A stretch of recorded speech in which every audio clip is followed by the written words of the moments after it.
how many women could have excelled in professions that they were denied admittance to or discouraged from entering?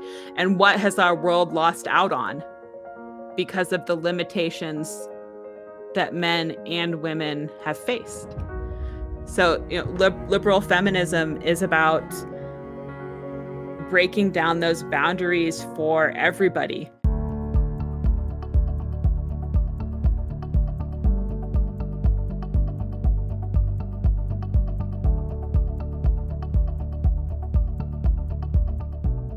Hello and welcome to Women, Economic Progress, and Markets, a special podcast where we're reflecting on the ways in which economic progress has historically affected women's well-being. The goal is to have a conversation about whether markets can serve as a vehicle for beneficial, long-term, and holistic solutions to cultural and social issues that have hindered individual and collective progress for women. Today, I'm going to be speaking with Dr. Jayme Lemke about her work and about the role that markets play in women's lives. Dr. Lemke is a senior fellow at the F.A. Hayek Program for Advanced Study in Philosophy, Politics, and Economics at the Mercatus Center at George Mason University. A main focus of her research is on exploring the historical origins of women's rights. So I am so excited to have you here to have this conversation with us. I find your work so interesting.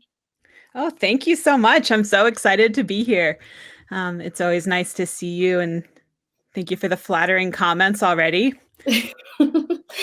Well, there are very few people who work in this space, and I know that you and I have often joked that we really love markets, but we are also consider ourselves to be feminists. And so in the circles that we travel in, we don't quite fit so well with traditional feminist groups, and we don't quite fit so well with traditional lovers of markets. And so I am happy to have this conversation with you because we both kind of think that there's kind of, it could benefit both sides to have this chat. Yeah, I think in both cases, our outsiderness depends very much on how you define traditional. Yes. I would argue let's the start roots of both of those philosophies are just in the heart of the liberal tradition, but I know we're going to get into more detail about that as we go along. Absolutely. So let's start there, right? How would you define feminism, right? That definition has changed. What kind of feminist would you consider yourself to be? And how is that different from what we might think of as like modern mainstream feminism? Sure. Feminism can mean so many things, so it's good to start with a definition. So the first distinction I would maybe offer is that there's a difference between feminist activism and feminist philosophy. So feminist activism, I would define as the pursuit of political, economic, and legal rights for women. Other people can add different components onto that project as well, but that's, I think, a common core that most feminist activists share. Feminist philosophy is a body of inquiry that asks, what would it mean to treat women justly?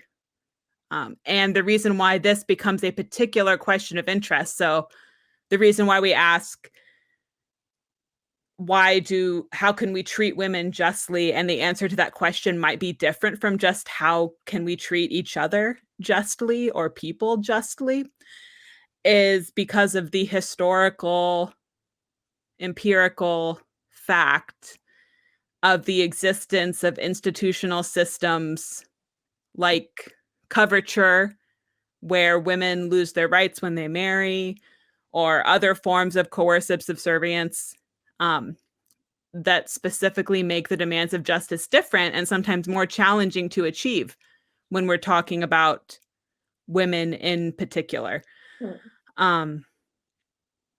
Feminism, I struggled a lot with whether or not to include the E word in that definition, equality. It's because I know it triggers a lot of people in different ways. But you do often find feminism defined as some form of equality, maybe equality between the sexes, or political and economic equality, something like that. And that's not untrue, but it's not completely true either, depending on how you define equality. That's why I think the focus on justice is maybe more true as a common denominator across the feminist project. Mhm. So, kind of that more mainstream idea of feminism might be capturing the feminist activism more than the feminist philosophical project. Yeah, I think probably a lot of people are more familiar with the feminist activism. That's what you're going to see on the news, rather than feminist philosophy, which I don't mean just within the academic discipline of philosophy, but starting with a philosophical foundation of feminism and then building your social theory from there. So that happens, or can be, an approach in any social science. But yeah, I think most are probably more familiar with feminist activism.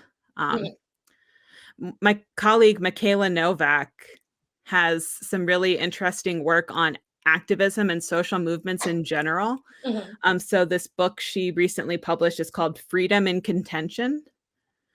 I can't remember the exact subtitle, but it's about social movements. It's about the history of liberalism. And one of the things that she points out there about activism is that activism is it's a collective endeavor that's trying to bring about a particular goal. And that group is going to pick whatever strategy they think is going to be most successful to achieve their outcome.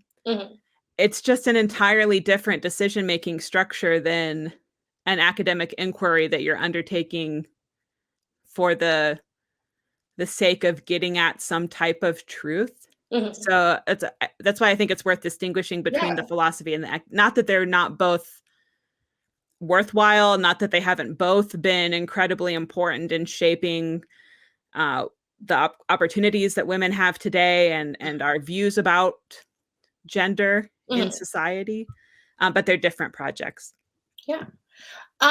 So as economists, do you think that this feminist philosophy is a worthwhile conversation to have in economics?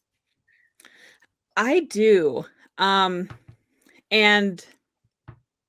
the reason why that is kind of twofold. First, it's a slightly different set of methodological presumptions that might emphasize or suggest different ways of analysis. So one example of this that I know you've brought up before yourself is, how do we think about productivity in an economy? And do we include unpaid domestic labor in how we think about what an economy is producing? So that would be a critique that might suggest a challenge to some approaches of economic analysis. So, like, thinking about value in a broader way is something that heterodox economists of all stripes do.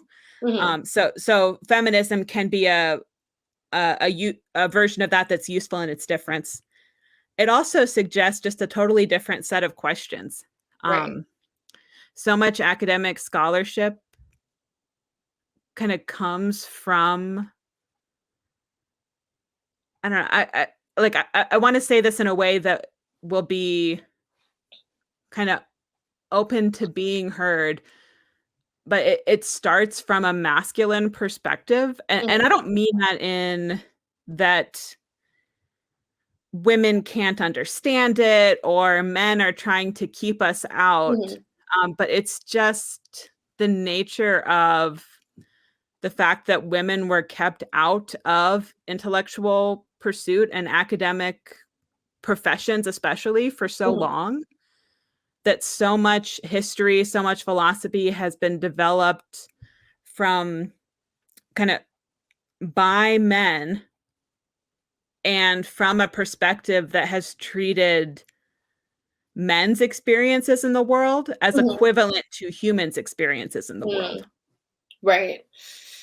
Without recognizing that as humans, when we're examining the world, our personal experiences really color the questions that are interesting to us and the answers that we might see as feasible answers, right? And so, you know, not a malicious reason, not a malicious thing at all, just by virtue of the fact that the profession has been male dominated. Clearly, it's going to be that conversation is going to be dominated by topics that are seen as very important. There's going to be a ton of things that are important to men that you and I would not immediately realize. Absolutely. And, I think your work is actually a really great example of this, because if you do something like ask, what is the level of economic freedom in a country? Mhm. And the answer you give to that question is actually, what is the level of economic freedom that men enjoy in that country? Mhm. But you discuss it as if it's the level of economic freedom entirely. You've left out half the population, Mhm. and you've created a picture of that economy that is untrue, and untrue in a way that we can very specifically identify as being gendered. So you have done, wonderful work that is really correcting that um, that way of simplifying that has just left women out of the analysis. Mhm. But when we talk about markets, when we talk about how economies function, especially when we get to translating the theory of markets into understanding the actual performance of markets, Mhm. if we don't realize that that market is operating, performing with, shackles on one of its legs, Mhm. we might wind up being really confused. Why isn't this market working out so great for everybody as our theory suggested that it should? Well, it's because you had shackles on half the people's legs and you didn't recognize that fact. So that makes me think a little bit about, well, a couple of things, right? Because there's a lot of conversations we can get into about economic explanations for things like the gender wage gap or other kind of gendered talent gaps, human capital gaps. um, Economic explanations for those things aren't typically satisfying to a lot of feminists. And I know you've done some work in this area, so I do want to talk about that. Um, and then I will table my second question for after we unpack this a little bit. Absolutely. Um, yeah, and this is something that I know you're interested in as well. So I would love to kind of hear your take on it as well, or if you have anything to add or that you'd correct me on. But my view of this is that when we look at something like a measured wage gap, just take it because it's an easy example, Yeah. and say our econometric results spit out that women earn 92% of what men earn, or 95% of what men earn, after we correct for how many years they've spent in school, how many years they've had on the job, their age, the hours they work, things like this. And that's roughly what we find, about Mhm. 95%. Um, some economists might respond to that and say, well, 5%, that doesn't look like much discrimination. Probably all that remainder is just because of the messiness of our measures. So it looks like we don't really have a problem on our Mhm. hands. I think that leaves that two things. So one is that if we really do have just a 5% gap, as economists, we should understand that 5% is not actually small. 5% year over year, 5% less reason to try to enter a particular field, to choose that particular path, to put your best forth every day. That can, really actually add up Mhm. to a bit like a big hindrance, being a big hindrance on our economy. Right. Um, and then the second thing it leaves out is that all of those things that you measured, the years spent in school, the hours working, um, the field you choose to go into, these are absolutely matters of choice. But like all choices, they do not take place in unconstrained environments. They take place within institutional environments that have specific rules, specific incentives. So that's not an answer to the question, but it Mhm. suggests that there's a whole set of questions that still needs to be asked, Mhm. that some people are asking and other people are rejecting from the outset without considering them. Mhm. And that is, are there institutions, and that could be common practices, that could be artifacts that are still left in our legal code from our history of patriarchal institutions. If we broaden our discussion to talking about women around the world, which I think we shouldn't Mhm. overly focus on our own circumstances. There are still big parts of the world where there are laws that prohibit women from working particular jobs, that Mhm. prohibit women from working without their husband's permission, that prohibit women from divorcing a husband who won't give that permission, that prohibit women from leaving the country without that husband's permission. These are really strong restrictions.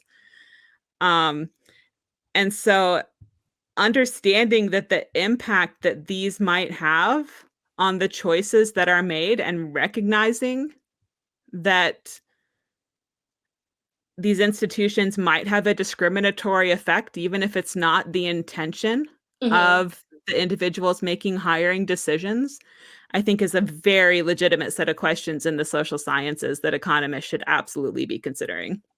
I know this is a point that you've brought up before, right? As economists, we kind of say, or a lot of economists say, okay, it's the choices they're making, right? And we acknowledge, yes, these are absolutely choices that people are making. Men and women make systematically different choices, but most economists do not try to unpack why, what shapes those preferences, why are we making systematically different choices? And so I think that's where the institutional analysis becomes really interesting, right? Looking at those formal rules.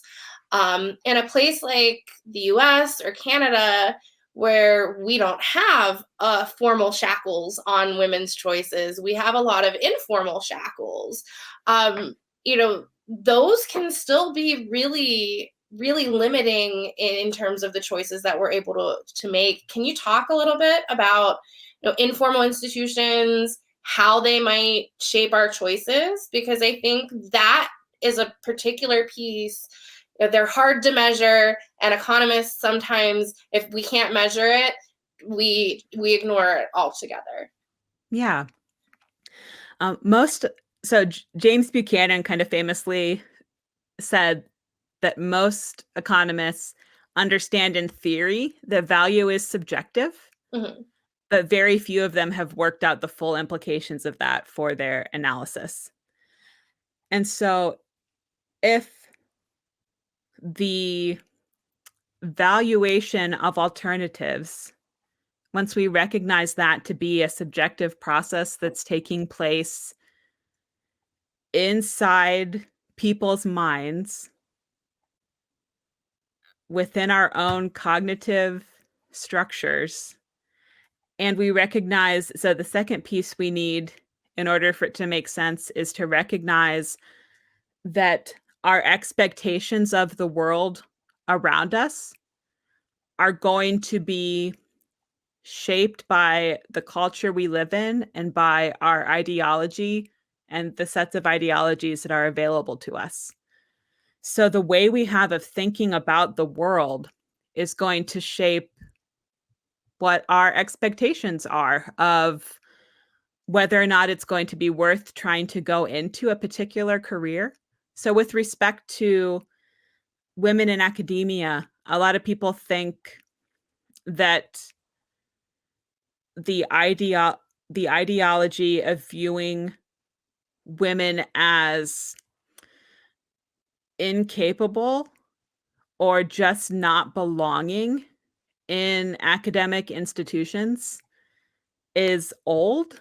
It's not really that old. There's a fascinating book called Keep the Damned Women Out, and I can share it to put in the show notes. I can share the author. And she goes through the historical record of the debates over whether or not to make Ivy League institutions co-ed in the 1970s. So not 1870s, 1970s. And you have people writing in things like, why not just establish a brothel on campus? That seems more to the point and more cost effective too. Let's just skip the middleman. There's a wonderful book by Wendy McElroy, I'm sorry. That's a volume of chapters that were solicited on this question of women and liberty. And in one of the chapters, the author recounts applying for a job in an English department in the 1960s and being told, don't actually bother sending in the application because we don't hire housewives. So this set of expectations is not ancient. It's something that many people still making hiring decisions at universities existed within. So first of all, we all know we still have people who are, probably still people who were actually making hiring decisions in the 60s working at some universities. Yes. But academics do not retire. They do not retire. And we certainly have all the people that the individuals holding that ideology hired. That's still going to be a really significant percentage of who's teaching and making hiring decisions at universities. So ideologies don't change overnight. Ideological change does not happen overnight. So I think we're kidding ourselves if we think that there aren't still different expectations for what women and men are capable of. And that's just academic spaces. There's a lot of really interesting work that could be done to flesh out how those norms can have an impact. Another really powerful example that I like to share is from Viviana Zelazer's work. And she talks about a married couple who immigrated. I'm going to leave out the details because I don't want to accidentally get them wrong, but they immigrated from a society that had more explicitly patriarchal structures still. And when they were living there, the husband worked for wages outside of the household and the wife performed most of the domestic labor. And in that environment, when she's interviewed, she says, "Oh, I never said no to sex. Didn't matter how I felt. If I actually wanted to engage in sexual activity, I always said yes." After they moved to the United States, she says, "Now I only say yes if I want to. And if I don't want to, I say no, because I'm making money now too. And so I don't owe that." So that's not a law. Now, in some, it has historically been a law that women do have to provide sex on demand. And if they don't, at least over some sufficient period of time, that men can lawfully divorce them. There's no I'm not aware of any country where you get thrown in jail. You just would be divorced or abandoned. Or the laws regarding spousal rape, don't find it to be illegal. So you could say no, but Yeah. is there a punishment if they don't listen? Yeah. And that's something that lasted even in the United States until the 21st century. So I Mm, need to look for more up-to-date information. The last kind of full accounting I saw was from 2005, and there were still many, many states where you had to have a higher burden of proof to show that you were raped by your husband, or the punishment was lesser mm, if the woman you raped was a woman you're married to. mm, So yeah,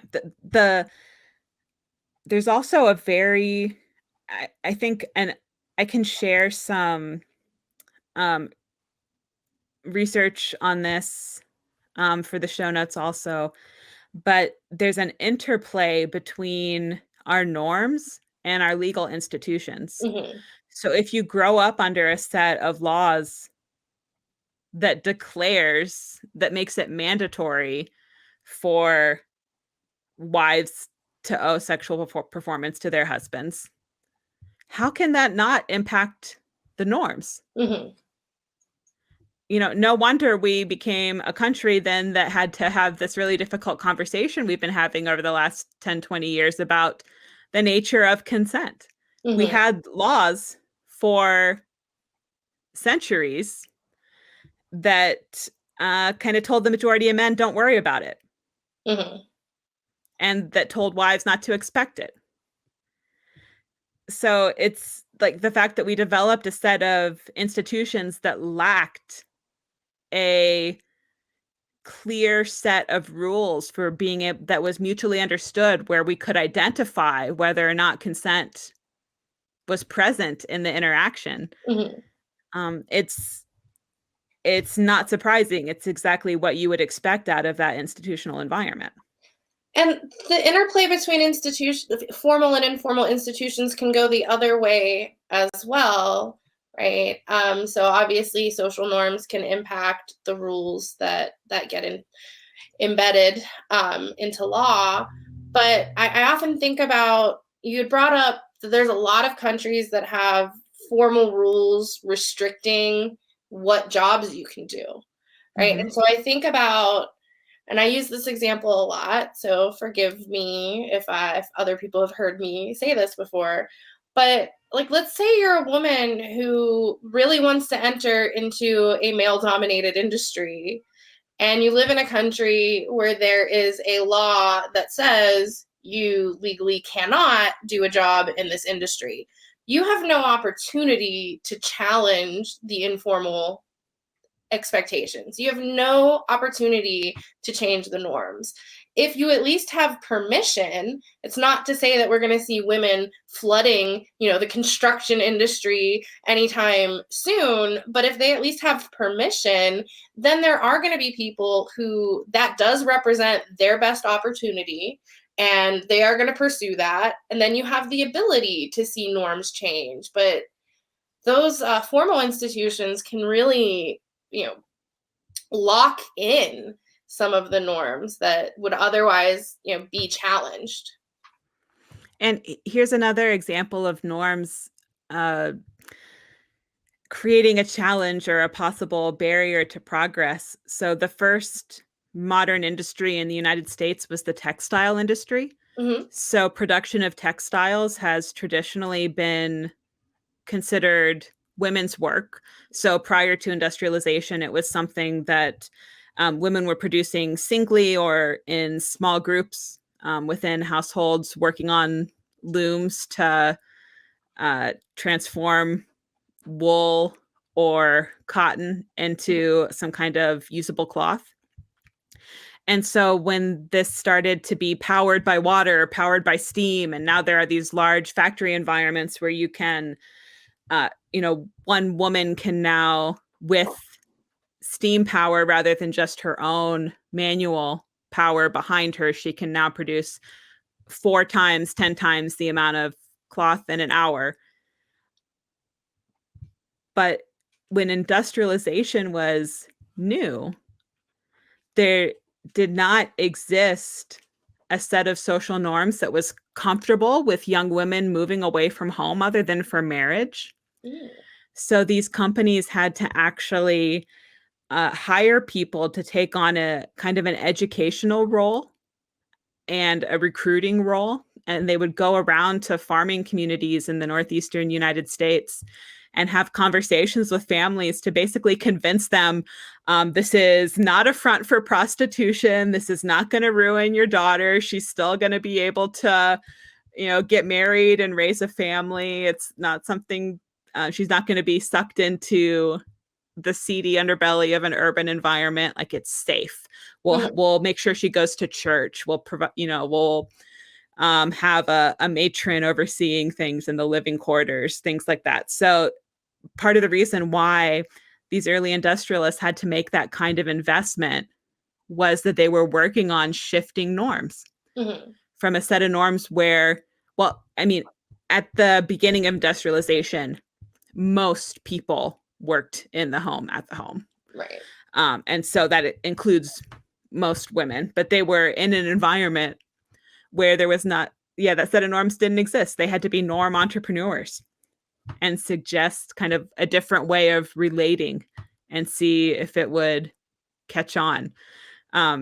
So kind of progress for women, progress in general, has always required not just changing formal institutions, but also working to, adapt, update norms to new ways.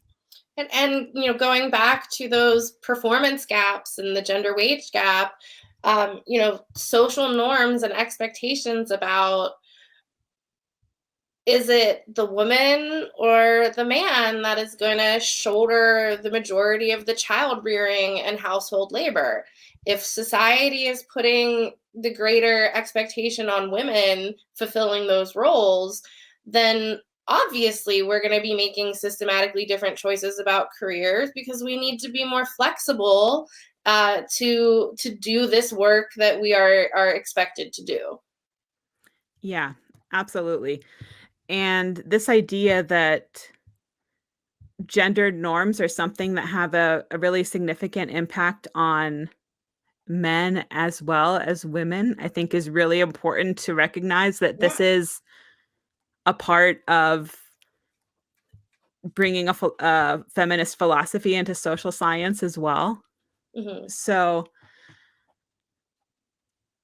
treating it, the version of feminism that I'm talking about, by the way, is mostly liberal feminism. Right. So there is radical feminism, Right. which, like any other kind of radical philosophy, it often has kind of Marxist or related origins, and it argues that liberal ways of relating to each other, whether that's through liberal democracy, through open markets, that they just fundamentally don't work and are oppressive, and we need a completely new structure. So I'm not talking about that kind of feminism, but liberal feminism has its roots primarily in Mary Wollstonecraft and in John Stuart Mill, depending on who you ask.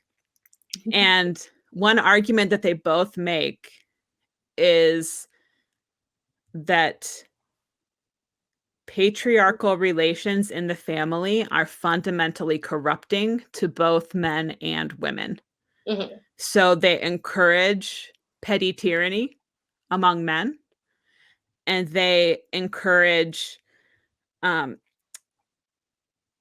subservience and focus on pleasing others, specifically pleasing men in a marriage market among women. So this is something that is limiting for everybody. Right. It limits the sphere of autonomy. Like you said, how many men in the 20th century, especially in the later part of the 20th century, where it would be very easy for them to take care of children on their own just fine. We have the technology now. How many of these men might have loved to be stay-at-home fathers? Right. And how many men today, I think about, the court system and kind of the default to give mothers custody over the children. If we have a custody hearing, women are more likely to get custody, even if the mother's maybe not the best parent. That's damaging to everybody. Yeah. The fact that men are statistically, they're working statistically more dangerous, hazardous jobs. That is not just gender norms, but it's also, again, those limiting formal rules that for so long kept women out of those types of occupations. Yep. And it's the flip side of the coin that cannot be detached from the question of how many women could have excelled in professions that they were denied admittance to or Mm-hmm. discouraged from entering. And what has our world lost out on because of the limitations that men and women have faced? So, liberal feminism is about breaking down those boundaries for everybody and recognizing that when we unnecessarily limit choice, we harm the person whose choice is limited. We harm ourselves for the way that it limits our choices, and also for the way that it discourages people from freely choosing how they can best be a part of that world. And part of, I think, a core belief in the philosophy of liberalism is that it's through allowing people the freedom to be creative, to bring alternative ways of doing things, and that includes producing economic goods. It also includes ways of living. That kind of freedom to create is the primary driver of progress in our society. And when we deny people that opportunity to bring their best forward into the world, we're holding back progress. We're holding back what Hayek called the Great Society. Mm. I think about these, formal restrictions on women's participation in the economy, and I always think about Adam Smith and, the scope of the market. Why are we artificially restricting the scope of the market? It seems like the opportunity cost, like what we are giving up in terms of talent, ideas, it seems massive. Do you know of, I think you have mentioned in the past some papers that kind of look at that. Not to put you on the spot. We can cut this out if we need No, to. yeah. There's one that I could remember off the top of my head was an IMF study in 2009 by Christine Lagarde, and she might have had um, multiple co-authors on this as well, so I apologize for not knowing their names. But essentially, they put together estimates of how much economic productivity is lost by excluding women from the workforce and the marketplace. And in some countries that have the strictest, you might call them patriarchal legal structures or just restrictions on women's rights, these countries are sacrificing up to 30% additional GDP by not including women in the market. That's massive. Yeah. And that's not really fully taking into account what the contributions of those women could be in the long run after they have the opportunity to become educated, to invest in learning different professions, sets of skills. So I think both theoretically and empirically, I think there's a really strong case to be made that a lot of harm has been done by limiting freedom of movement and freedom of choice. It's a similar dynamic as to preventing immigrants from participating in the labor market, or Jim Crow laws that prevented African Americans from participating fully in educational and labor markets. It's the same kind of restriction, and it causes the same kind of harm. Not to say they don't all have the same cause or motivations necessarily, but they share a commonality in that at the moment in which they exist, many people find them acceptable and reasonable, but they are actually, at their heart, forms of bigotry and exclusion. And allowing those to persist is something that makes us all worse off.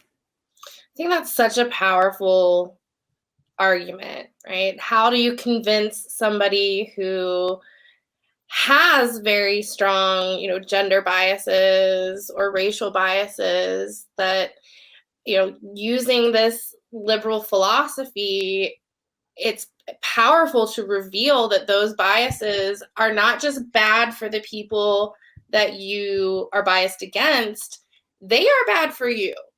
They are bad for the person that holds those views as well. One of the things I want to make sure that we talk about, your work, you mentioned that the women working in textile factories, and I know that that's something that you've written about. How I would love to hear a little bit about some of the historical cases that you've studied about how women have been able to gain formal economic rights. What kind of rules are important to encouraging that to happen. Because I think a lot about places that don't have formal economic rights for women. What can we learn from your work about how to, maybe move forward in places that don't currently have women's rights? Yeah. It's hard to generalize with any too great degree of specificity just because of how different the context and the history is. But I think one thing that we can learn from looking back at the American experience is just understanding better the nature of these institutional constraints and what forms of interaction might help us change them. So to just very briefly, kind of one of my kind of the big questions that motivated my desire to look at women's rights in American history is this question of, okay, you have a group of people, the history is against them, the norms are against them, and the weight of formal law is against them being able to freely make their own choices about how they want to spend their labor, how they want to spend their time, and how they want to spend their resources. So in American history, at the beginning of the 19th century, most women were married, and that marriage relationship meant that all property and all legal decisions were formally made exclusively by the husband. In most states with either no right to divorce or very stringent requirements for being able to get away from your husband. He had to be extremely violently abusive or have abandoned you for at least 7 years. Now, he could choose to divorce you if you cheated on him, but that didn't go the other way around in most states. But so you have all of these limits on that are coming from the law on women's ability to choose their own path for themselves. So how is it that 150 years later, at least 200 years later, we have this set of gender relations, which, by the way, the norm I described at the beginning of the 19th century is essentially the norm that has existed in the Western world and a large part of the rest of the globe since the beginning of modern civilization. Centuries and centuries. And so then in a 200-year period, you have this change so dramatically to the point now where, like, you and I are both working in academia and we're getting paid to have a conversation about how this used to be something that we would have been formally banned from doing. Yes. And so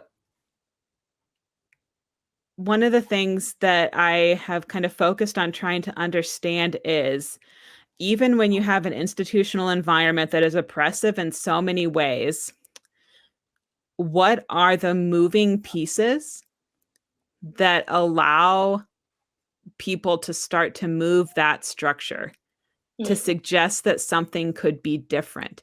So the fact that we have a really dramatic economic revolution, but by revolution I mean big, like world scale change in the way of doing things, means that we don't have already established norms and laws for exactly how that's going to be governed. You have an opportunity to do something new. Right. Similarly, the United States is undertaking this great dramatic experiment. Same thing, the rules aren't clear yet. We have this opportunity to create different sets of rules, to decide to do something new. There's a lot of detail we could get into, like for like market environments and decentralized polycentric political environments are both contexts where individuals have a lot of different choices on which direction they want to go. So like in markets, we say consumers are sovereign. In a liberal democracy, it's hard to fully get there, but at least the theory is that the citizen is sovereign. So these environments where there's lots of choice, they wind up driving a lot of the innovation and change that we see, not just in the United States in general, but in women's rights, in what is possible for women. And so access to opportunity, economic opportunity, political opportunity. I have a paper that I wrote with Julia Norgard, who's a professor of economics at Pepperdine, about women's clubs and the way that women produced so many local public goods for their communities, even in a time when they were not legally permitted to hold political office or even to vote.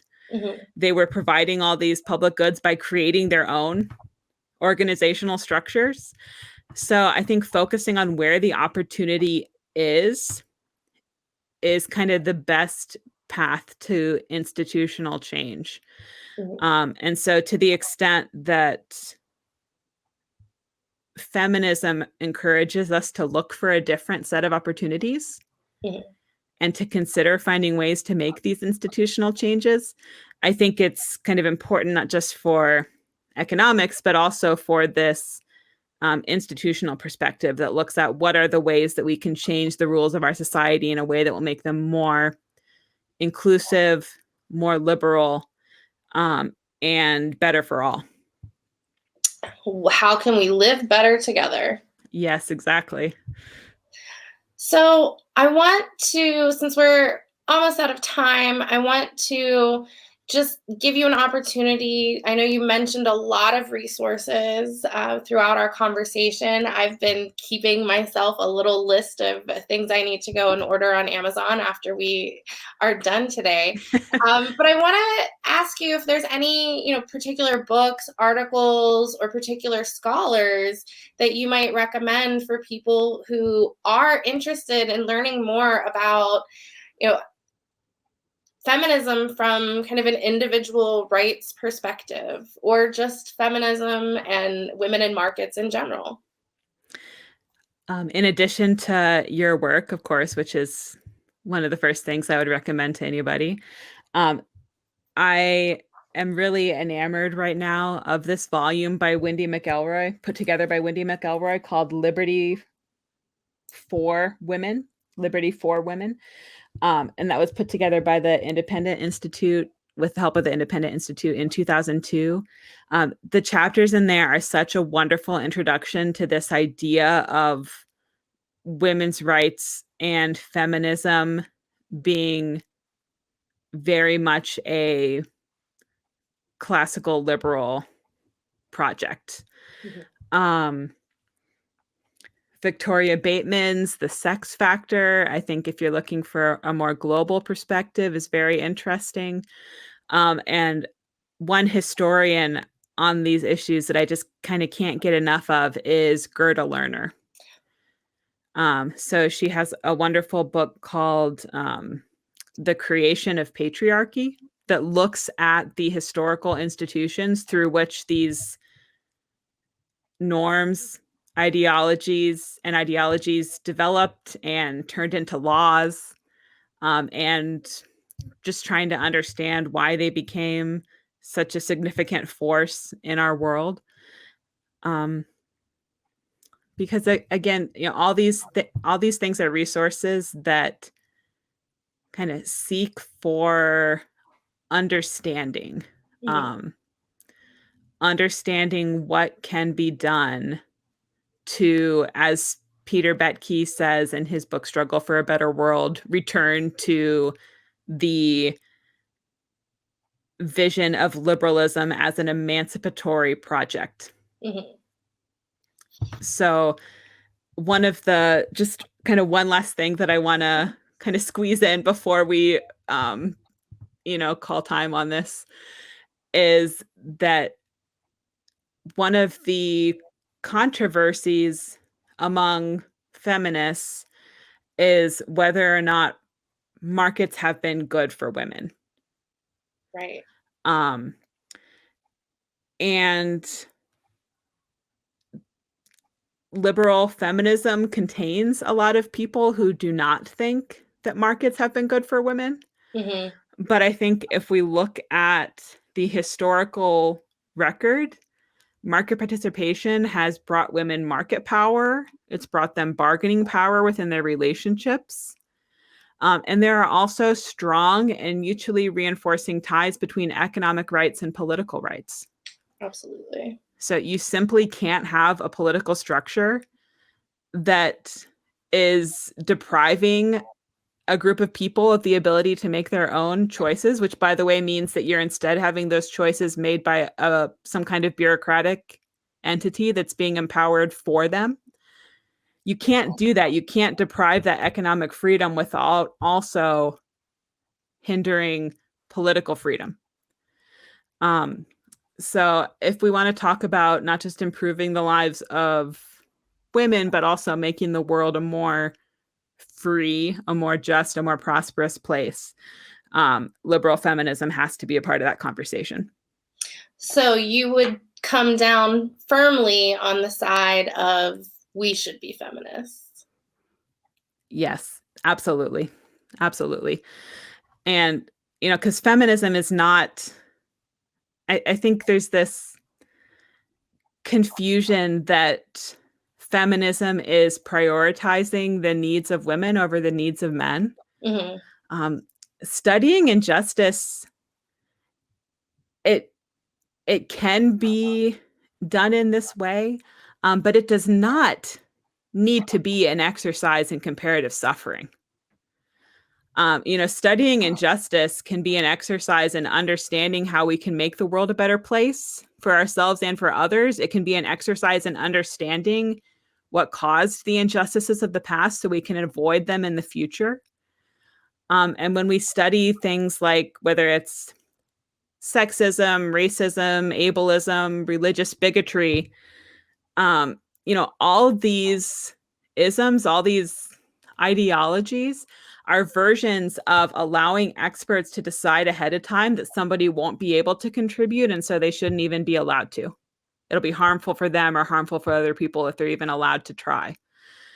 So it's kind of feminism is, at least it can be, when it's done in this way that I'm advocating, a very inclusive, liberal approach to understanding abuses of power and how they can be prevented. There's nothing in that requires you to prioritize the needs of women over the needs of men, or that suggests that all people should not be included in that conversation in a meaningful way. So yes, I would absolutely advocate for feminism being a part of our conversation about how to how to live in a liberal world and how to treat each other better and to build better institutions. Thank you so much for taking the time to talk to us today. I could go on for hours having this conversation with you. Luckily, you're one of my best friends, and we can have this conversation outside of podcast world. But And if history is any predictor of the future, we definitely will. We will, absolutely. Well, thank you again. And if you enjoyed today's conversation, head over to fraserinstitute.org for more information. And then subscribe to our podcast on Spotify, Apple Podcasts, Amazon Music, or wherever you like to stream your podcasts. Don't forget to share your thoughts and questions with us on social media. And most importantly, come back again.